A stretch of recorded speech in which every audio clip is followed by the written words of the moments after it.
누가복음 1장 18절로 20절까지의 말씀, 우리 다 찾으신 줄 알고 함께 봉독하겠습니다. 사가랴가 천사에게 이르되 내가 이것을 어떻게 알리요? 내가 늙고 아내도 나이 많으니이다. 천사가 대답하여 가로되 나는 하나님 앞에 섰는 가브리엘이라. 이 좋은 소식을 전하여 내게 말하라고 보내심을 입었노라.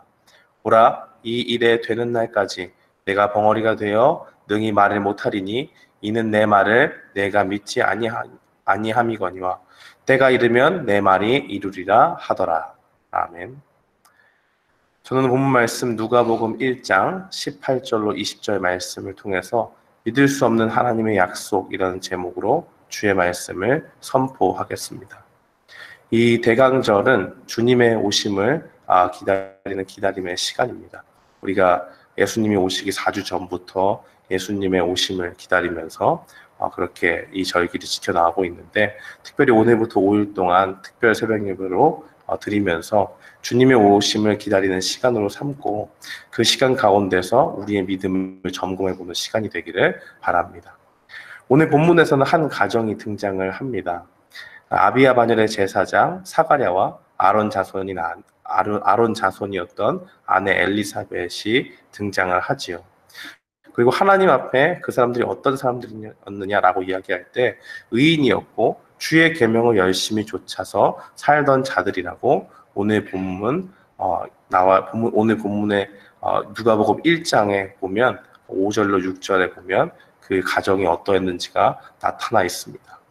그런데 이들이 당면한 문제가 있는데 무엇이었냐면 7절 말씀에 보면 엘리사벳이 임신하지 못해서 그들에게 자식이 없었다라는 것입니다. 분명히 하나님의 말씀을 따라서 살고 하나님 앞에 경건하게 그 임무를 감당하던 사람들이었는데 자녀의 축복은 받지 못했던 것 같습니다. 우리가 요즘에도 난임 부부들이 많이 있고 열심히 아이를 가지려고 노력하는데 그 가운데 잘 생기지 않는 그러한 가정들이 있죠. 그분들의 참 인내와 그 아픔들을 정말 상상하기 힘들 정도로 너무나도 고통스러운 시간을 보낸다는 것을 종종 듣기도 합니다. 그래서 그 똑같은 문제가 이 가정 가운데 있었고 그 가운데서 오늘 본문에 나와 있는 가브리엘이 이 가정에 찾아가게 되는 내용입니다. 1장 13절 말씀해 보니까 천사 가브리엘이 이제 성전에서 분향을 하던 이 사가랴에게 나타나서 하나님이 너의 간구를 들으셨다라고 그렇게 이야기를 하지요. 그래서 엘리사벳이 아들을 낳을 거고 그 이름을 요한이라고 이야기하라고 그렇게 말합니다. 그러면서 이 아이가 장차 어떻게 살게 될지를 알려줍니다. 첫 번째는 그는 큰 자가 될 것이다라고 이야기하죠. 예수님께서 누가복음 7장 28절에 요한을 가리켜서 이렇게 이야기합니다. 내가 너희에게 말하노니 여자가 낳은 자 중에 요한보다 큰 이가 없도다라고 그렇게 이야기를 하죠. 예수님의 그 하나님의 말씀을 전하고 예수님의 그 오심을 준비하는 자로서의 새 요한의 그 위치가 나타나는 것입니다. 그 요한을 가리켜서 또 무엇이라고 이야기하면 그는 포도주나 독주를 마시지 않고 모태로부터 성령의 충만함을 얻을 것이다라고 이야기를 합니다. 술을 마시지 않고 독주를 마시지 않는 것은 나실인의 행실이지요. 민수기 6장 1절에 보면 나와 있는데 자기 몸을 구별해서 하나님께 드리고자 하는 사람들이 어떻게 해야 되냐라고 이야기할 때 술을 금하는 것을 볼 수가 있습니다. 그만큼 이 요한이 하나님 앞에 살아갈 때 얼마나 자신을 지켜서 정결하게 살아갈 사람인지를 보여주는 것이고, 모태로부터 성령의 충만함을 얻는다고 하는 것은 마리아가 예수님을 잉태한다는 그 소식을 듣고 엘리사벳을 방문했을 때 그 뱃속에서 그 아이가 기뻐 뛰노는 것을 통해서 우리는 확인할 수가 있습니다. 또 그를 가리켜서 이렇게 이야기하죠. 그는 많은 사람을 회개시켜 하나님께로 돌아오게 할 것이다라고 이야기합니다.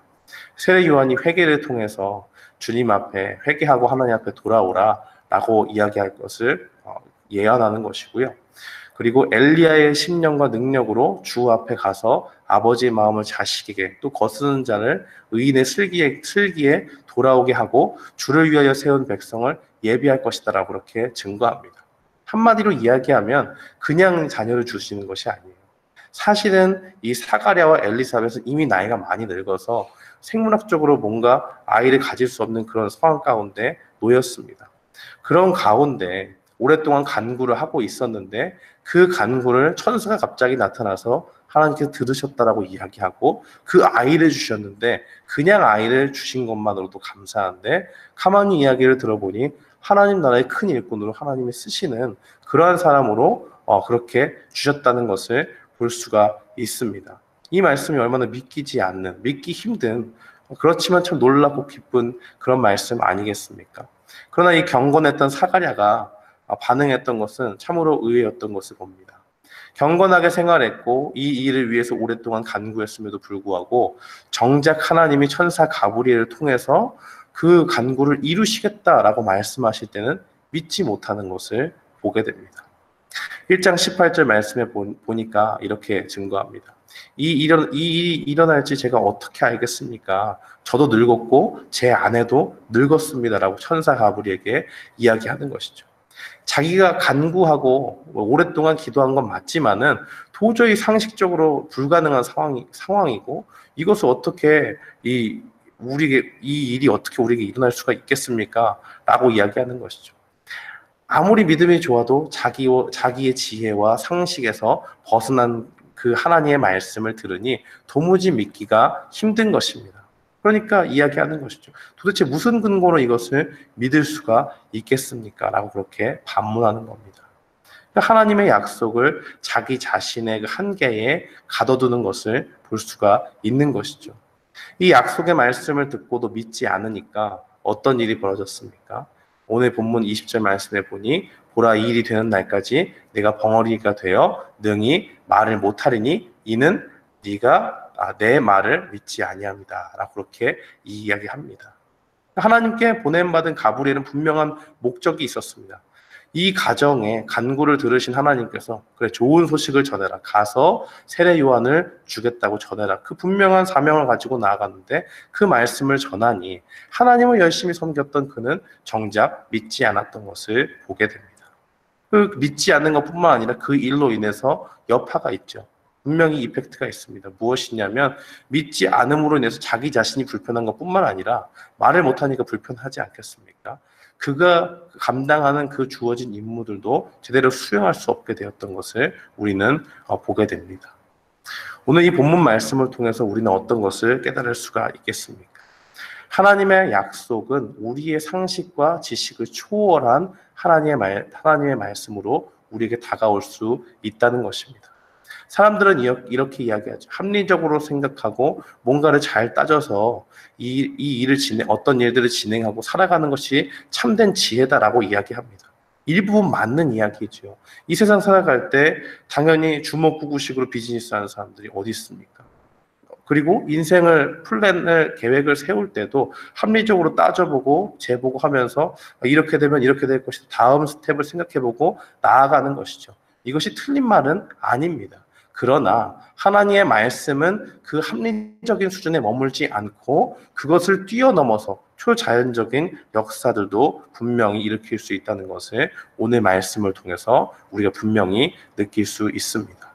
그래서 우리가 하나님의 말씀을 받아들일 때 중요한 것은 우리의 지식과 지혜로 판단됐을 때 이건 조금 아닌 것 같다. 이건 정말 일어날 수 없는 일 같다 하는 것도 주님의 말씀이라면 그것 그대로 믿고 나아가는 믿음이 분명히 필요한 줄 믿습니다. 우리 자신은 또 어떤 것이 필요하냐면 우리 자신도 이 사가랴처럼 이와 같은 연약한 모습을 보일 수가 있습니다. 교회도 열심히 다니고 하나님의 말씀도 열심히 읽고 하고 또 주님께 간구하는 그 분명한 간구의 제목도 있지만은 간구하면서도 하나님의 능력을 스스로 제한하는 일이 없는지를 생각해 볼 필요가 있습니다. 분명히 오랫동안 기도했기 때문에 천사 가브리엘이 와서 이야기하죠. 네가 간구하던 것 하나님께서 들으셨다. 분명히 기도의 행위가 있었고 그 가운데 하나님께서 구해주시길 간절히 바랬을 것입니다. 그러나 이 기도를 계속하면서도 불구하고 막상 주님의 말씀이 다가오니 그 말씀을 이루실 때 그 말씀을 믿을 수 있는 믿음이 부족했다는 것을 보게 됩니다. 히브리서 11장 6절은 이렇게 증거합니다. 믿음이 없이는 기쁘시게 못하나니 하나님께 나아가는 자는 반드시 그가 계신 것과 또한 그가 자기를 찾는 자들에게 상 주시는 이심을 믿어야 할지니라라고 그렇게 증거합니다. 사랑하는 성도 여러분, 오늘 우리가 이 대강절을 맞이하면서 주님 앞에 나아갈 때 우리 믿음이 더욱더 견고해지기를 위해서 기도하고 우리의 지혜와 지식의 수준에서 머물러서 하나님의 말씀을 판단하는 것이 아니라 주님의 말씀이라면 우리의 지식도 우리의 지혜도 따라가지 못할지라도 믿을 수 있는 믿음을 달라고 나아가면서 오늘 하루도 승리의 삶을 사는 우리 모두가 되기를 주님의 이름으로 축원합니다. 아멘.